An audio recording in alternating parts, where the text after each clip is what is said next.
Saudara-saudara yang terkasih, kembali kita berjumpa.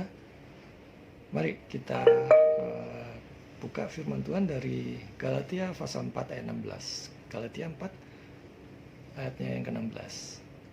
Saya bacakan buat kita semua. Apakah dengan mengatakan kebenaran kepadamu aku telah menjadi musuhmu?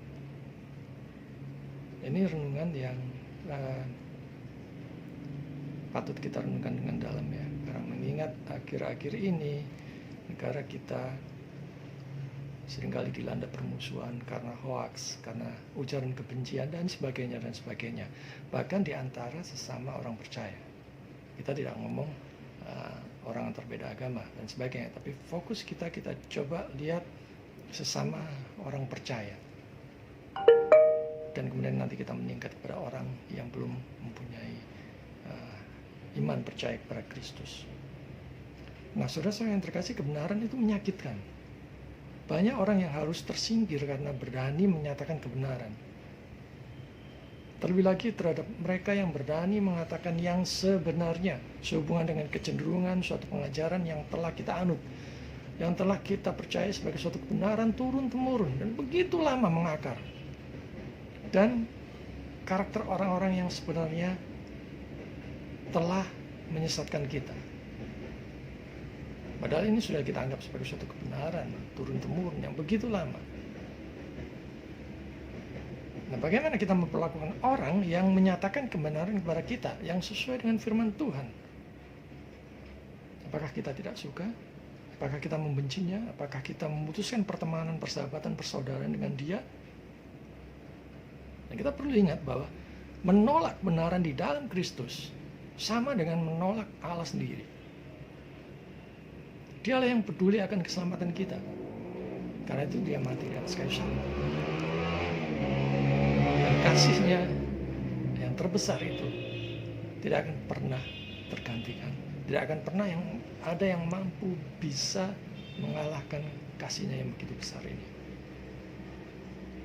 Kita merasa bahwa orang yang memberitahu kita tentang kesalahan kita, seolah dia adalah musuh kita.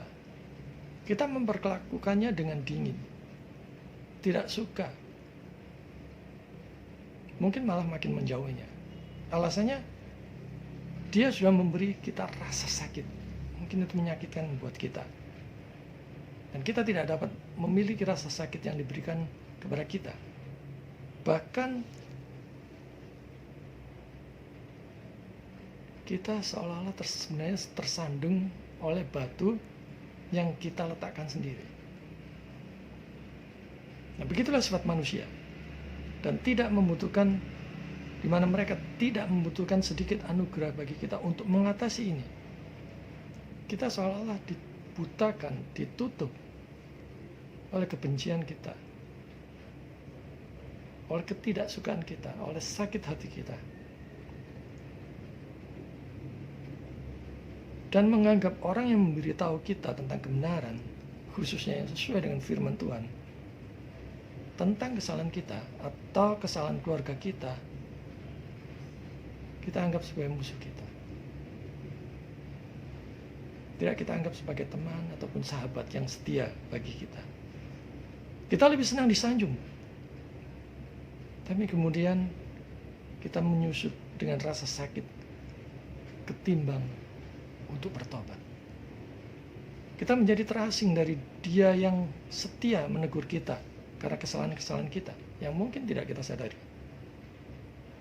Karena itu orang menjadi tersinggung dengan pelayanan mereka ketika mereka menegur atas dosa-dosa kita. Kita menjadi tersinggung, yang sebenarnya karena tersinggung karena kebenaran. Karena itu mereka menolak pengaruh Roh Kudus yang tugasnya adalah membawa kebenaran di dalam hati setiap orang percaya dan menegur manusia karena dosa-dosa mereka.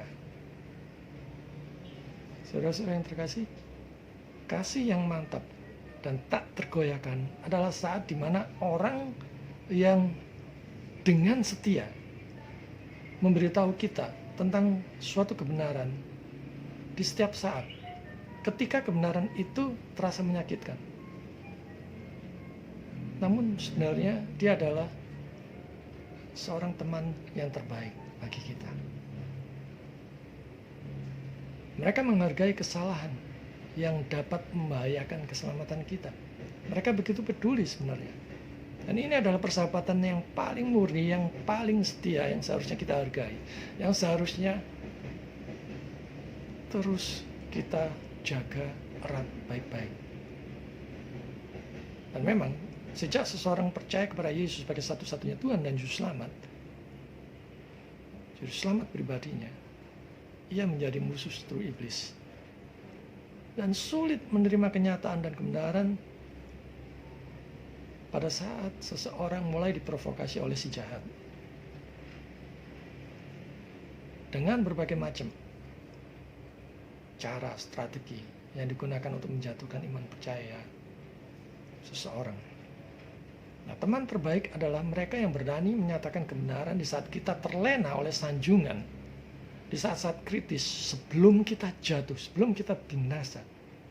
Dialah sahabat sejati yang setia. Soli Deo Gloria. Tuhan memberkati.